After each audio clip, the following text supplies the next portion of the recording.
Hey, this is Dave DeCamp from antiwar.com. This is anti-war news for Thursday, July 4th, 2024.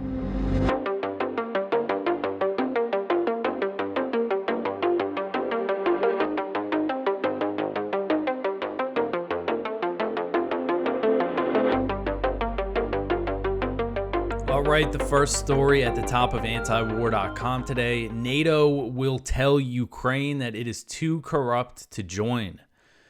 So the Telegraph reported on Tuesday that Ukraine will be told that it is too corrupt to join NATO at the alliance's summit in Washington next week.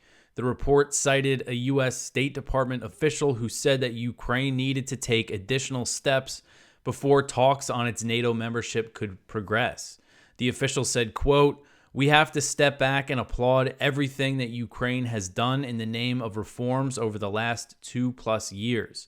As they continue to make those reforms, we want to commend them.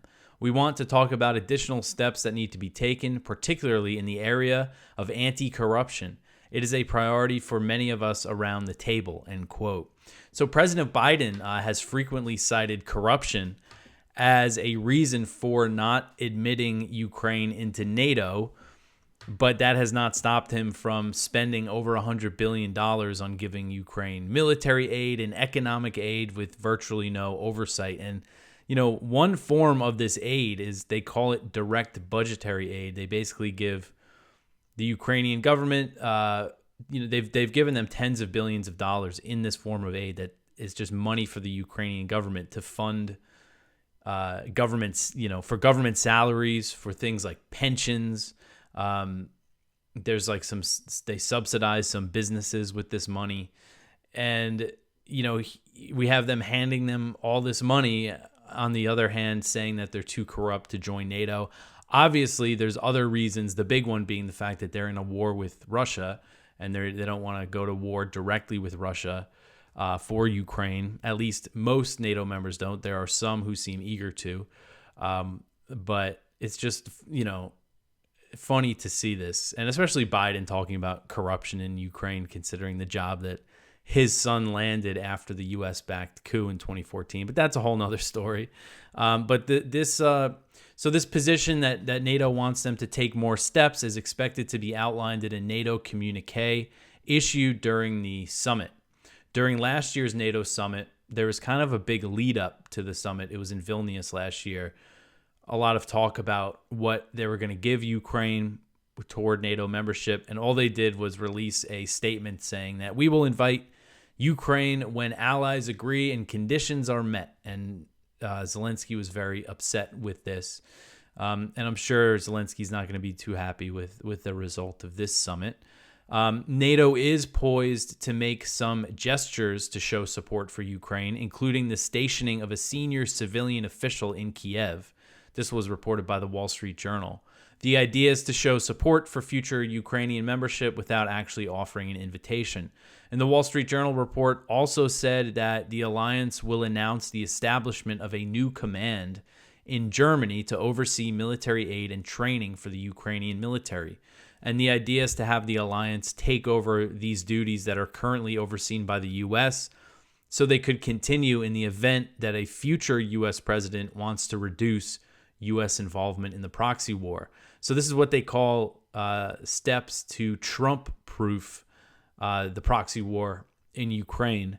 And the Wall Street Journal report said that this Trump-proofing has taken on a new urgency after President Biden's poor performance in the first presidential debate. We don't know what Trump's going to do. He has expressed skepticism about the war and said, I'll end it right when I come to office. I'll work out a deal. He hasn't articulated anything. Basically, when he talks about it, he says, this never would have happened when I was president. But he's never really put out a concrete proposal of what he would actually do. So we don't know. And he did just, basically give Mike Johnson, the Speaker of the House, the green light to put forward that huge foreign military aid bill that includes $61 billion for Ukraine. Basically said he supported that. So that's not a good sign. But these are things that they want to do. They want to make it hard for the U.S. to end this proxy war. But we'll see what goes down next week at the summit in Washington. All right, so the next story, Russia says that it will respond to Finland giving the U.S. access to its bases. So on Wednesday, Russia said it would respond to Finland's move to allow the U.S. access to military bases inside the Nordic nation, which joined NATO last year and shares an over 800-mile border with Russia. Under a new defense cooperation agreement that was ratified by Finland's parliament on Monday, the U.S. can access 15 bases in Finland, including a border guard base only 20 miles from the Russian border. So this is Andriy Nastasin. He is a deputy spokesman for Russia's foreign ministry. He said, quote, "I can only confirm that Russia will not leave unanswered the NATO military buildup on our border, which threatens the security of the Russian Federation. We will also take the necessary measures, including of a military technical nature, to counter aggressive decisions by Finland as well as NATO allies," end quote. So basically, this is what Russia has said. They would respond to any increase in NATO presence and NATO infrastructure in Finland. They were, warning this after Finland applied to join back in 2022. So we're going to see kind of a militarization of this border region, Finland and Russia. All right, so the next one here, the World Bank upgrades Russia to a high-income economy. So the World Bank has upgraded Russia from an upper-middle income to a high-income country, demonstrating the failure of the U.S.-led sanctions campaign against Moscow. The World Bank said in a report issued on Monday that economic activity in Russia was influenced by a large increase in military-related activity in 2023. The Russian economy also got a boost from a nearly 7% increase in trade, an 8.7% growth in the financial sector, and a 6.6% increase in the construction sector. The World Bank said that these factors led to an increase in both real and nominal GDP, and Russia's Atlas GNI per capita grew by 11.2%. So Russia has significantly increased trade with China since it launched its invasion of Ukraine back in February 2022. The two nations had already been boosting their economic relationship in the years prior, as they were both facing sanctions from the U.S. and other Western countries. The China-Russia economic relationship has infuriated the U.S., and the Biden administration recently issued new sanctions targeting Chinese companies that are trading with Russia, but they are not expected to have an impact. If anything, the more sanctions, they're just going to increase this economic relationship between China and Russia. So another big thing, Russia has been able to really ramp up its production of ammunition, tanks, and other military equipment. Earlier this year, CNN reported that Russia was producing 3 times as much ammunition, artillery ammunition, as the entire NATO alliance, demonstrating that when it comes to the war in Ukraine, time is on Russia's side. We've seen NATO officials talk about the idea of putting all the NATO countries on kind of a war economy, turning car factories into weapons factories, like they did during World War II. But that's kind of the big difference. Russia is at war. NATO is at war to an extent, but not really, So, of course, we're seeing Russia taking all these measures to really increase production. And the artillery shortages in the West is a real big problem for Ukraine. And, NATO wanting to continue this proxy war. So sanctions has failed, which, again, this is something that was obvious from the beginning, that the sanctions weren't going to do much to stop the war. Russia had been kind of preparing for them since 2014 when they first started really going after their economy. All right, so the next one here, Israel's evacuation order wipes out aid effort. So Israel's latest evacuation order for Eastern Khan Yunis has wiped out the UN's efforts to improve aid deliveries via the Kerem Shalom border crossing in southern Gaza, the UN's Office for the Coordination of Humanitarian Affairs said on Wednesday. So this is an official from that UN office who said, quote, "We have been engineering a lot of solutions and trying and testing and improving and failing at times, and now with this evacuation order, all this has been again wiped out," end quote. So Israel's evacuation order impacted 250 Palestinians living in Khan Yunis, and many had recently fled Israel's assault on Rafah. one Palestinian family that fled Khan Yunis, as I covered yesterday, to an Israeli-declared safe zone in Deir el-Balah was hit by an Israeli strike on Tuesday that killed 12 people, including 5 children and 3 women. On Wednesday, Israeli strikes continued to hit targets across the Gaza Strip. According to Al Jazeera, Gaza's health ministry said at least 28 Palestinians were killed in the previous 24-hour period, and they said this on Wednesday. So one of the strikes on Wednesday slammed into a residential building next to the Nasser Hospital in Khan Yunis, which is in the western part of the city that Israel claims is a safe zone. So they're bombing the safe zones yet again.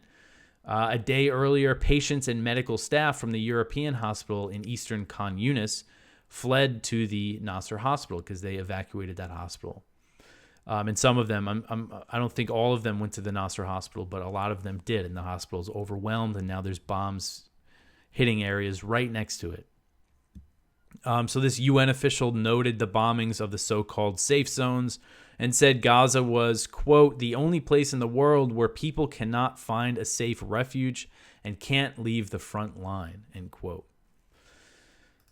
So the next one here, a young Gaza boy wounded and loses mother in Israeli airstrike. So this article is from Reuters, sort of just one account of one child in a Gaza hospital, and it's really tough to get through. But these are I think it's important once in a while just to have these, accounts from people. And this is just one child, and you think the death toll of children is estimated to be about 15,000, and it could be much higher.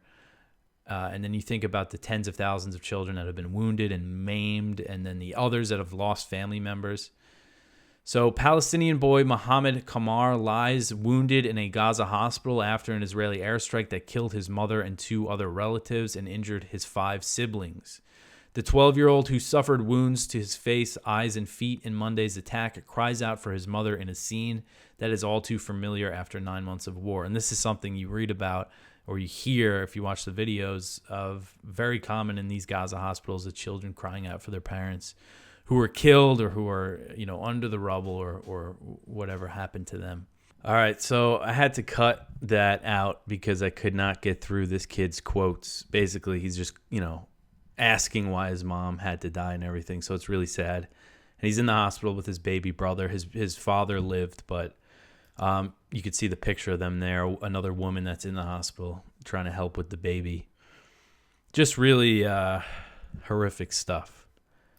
All right, so the next one here, Israel approves a major West Bank land grab. So this article is from Connor Freeman at the Libertarian Institute. As violence and ethnic cleansing surges throughout the occupied West Bank, the Israeli NGO Peace Now says that Tel Aviv has approved the largest illegal settlement expansion in over 3 decades. Israel's Supreme Planning Council will also review plans to advance the construction of more than 6,000 housing units across dozens of West Bank Jewish-only colonies. This comes as far-right Finance Minister Bezalel Smotrich, who holds a key position in the Defense Ministry, acting as the West Bank's de facto governor, is moving forward with plans to fully annex the occupied territory. That is what he wants to do. So according to a copy of the order acquired by the Associated Press, Israeli authorities have greenlit the seizure of about 5 square miles of land in the Jordan Valley. The latest land grab follows the seizure of roughly 4 square miles of the West Bank in February and March this year. Peace Now explains this latest seizure is the largest single appropriations approved since the 1993 Oslo Accords, adding that 2024 has been by far the peak year for organized Israeli theft of Palestinian land intended for a 2-state solution. This Jordan Valley settlement expansion connects illegal colonies along a critical corridor bordering Jordan. Monitors say this reflects an effort to preclude the establishment of a contiguous, I always feel like I pronounce that word wrong, contiguous Palestinian state. So this is going on, and you have the Biden administration keep saying throughout this whole thing that they want to see a 2-state solution in the future. And on top of the slaughter in Gaza, you have the West Bank they're really ramping up the expansion of settlements. The settler violence is getting really bad, just terrorizing the Palestinians to kick them out of their houses. And this is significant. I mean, they're saying this is the biggest single land grab since the Oslo Accords, which, that's just goes to show that there is no thought within the Israeli government of any sort of two-state solution, of ever ceding, the West Bank or even parts of the West Bank to the Palestinians. All right, so the next one here, Israeli minister shares call for occupation of Egypt's Sinai Peninsula. So Israeli Heritage Minister Amichai Eliyahu retweeted a post on X promoting a T-shirt that calls for the Israeli conquest of Egypt's Sinai Peninsula, which Israel occupied from 1967 to 1982. So you'll see this post that he retweeted. It shows a T-shirt that shows a map of what is supposed to be Israel, and it includes the West Bank, Gaza, and the Sinai Peninsula, which is Egypt. And the logo says Occupation Now, and the post links to a website that sells other merchandise that also promotes the Israeli occupation of southern Lebanon and Jordan. So the website reads in Hebrew, quote, "The occupation begins with an idea. Wear a shirt, drink a cup of coffee, and participate in the occupation of the land."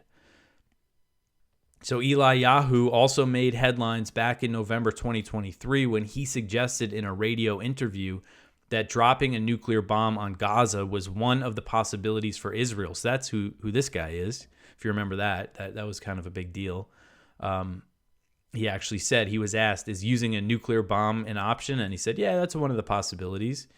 And he also said that there is no such thing as uninvolved civilians in Gaza. So one of the Israeli officials who said that there's no innocent civilians in Gaza. He's also he's a member of the Jewish Power Party and is part of a faction of extremist settlers. He's a settler himself who wield significant power in the coalition government. The Jewish Power Party's leader, you're all familiar with, that's Itamar Ben-Gvir, the Minister of National Security, and he's in charge of the Israeli police, prisons, and border guards. So, and there's another member, Limor San Har Melech. She is a member of the Israeli Knesset. She's not in the government, but she's also in Ben-Gvir's party. And she recently said that there are secret plans within the Israeli government to establish Jewish settlements in Gaza. So these people have very influential positions, despite kind of being portrayed as being on the fringe. All right, so the next one here, where am I? June saw the most Houthi attacks on Red Sea shipping. So there were more Houthi attacks on Red Sea shipping in June than any other month of this year.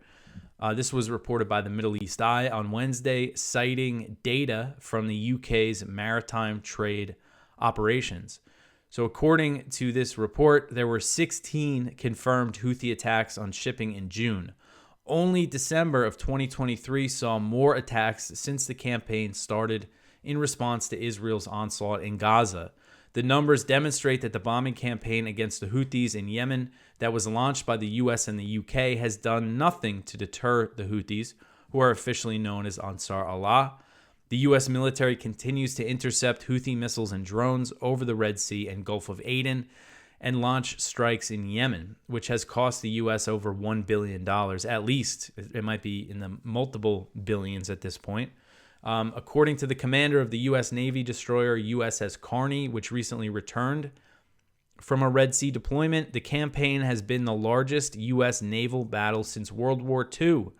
The Houthis have been clear the only way they'll stop their attacks on Israel-linked and other commercial shipping is if there's a ceasefire in Gaza and an end to the Israeli siege.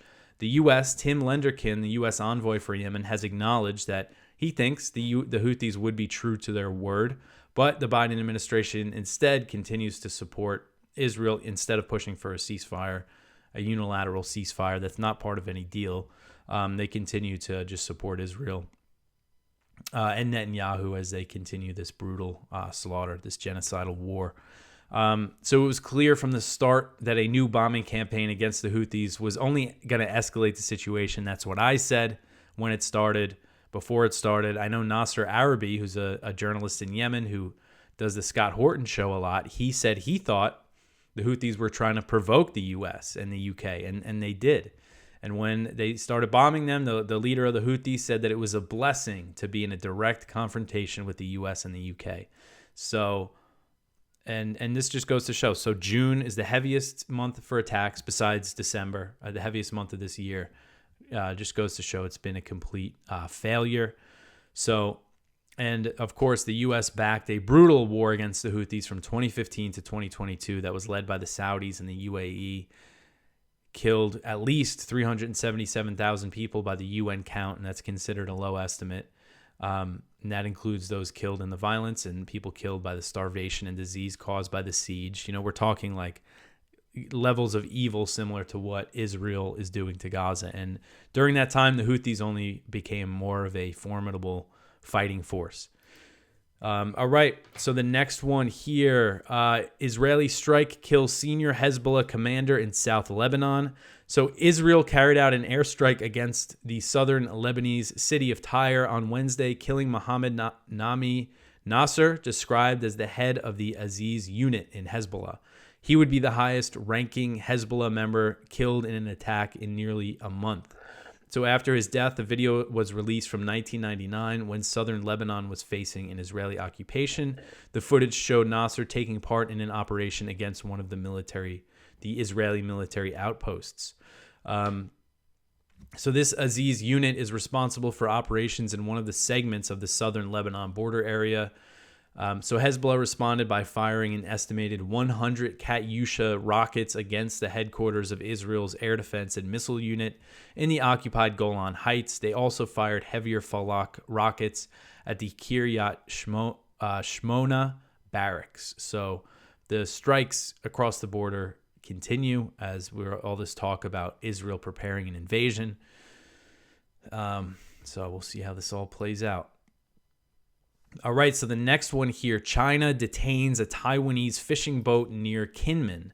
So the Chinese Coast Guard detained a Taiwanese fishing boat and its crew off the coast of Kinmen, which are Taiwanese-controlled islands that are located just a few miles off the coast of mainland China. So why do I care about this? Well, China increased patrols around Kinmen, which is known as Quemoy on the mainland, since February when there was an incident involving Taiwan's Coast Guard that ended with 2 Chinese fishermen drowning.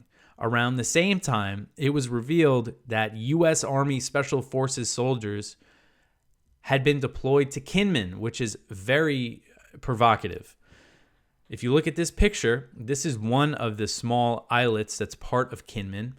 And you see that city in the background, that nice skyline, that is Xiamen, which is a mainland Chinese city. I mean, it just really goes to show how close this is. So U.S. troops are probably not deployed on this specific little island, but they're there. They're very close. And Taiwan confirmed the presence of U.S. troops back in March. So some parts of these islands are just 2.5 miles away from the mainland city of Xiamen. So since China stepped up patrols around Kinmen, there has been several tense standoffs between the Chinese and Taiwanese Coast Guard. So it's kind of a coincidence that, it was literally the same month that we learned about U.S. troops in Kinmen that this incident happened with the Taiwanese Coast Guard and the death of the Chinese fishermen, and then China increasing its Coast Guard patrol. So it's like tensions rose kind of from a different incident.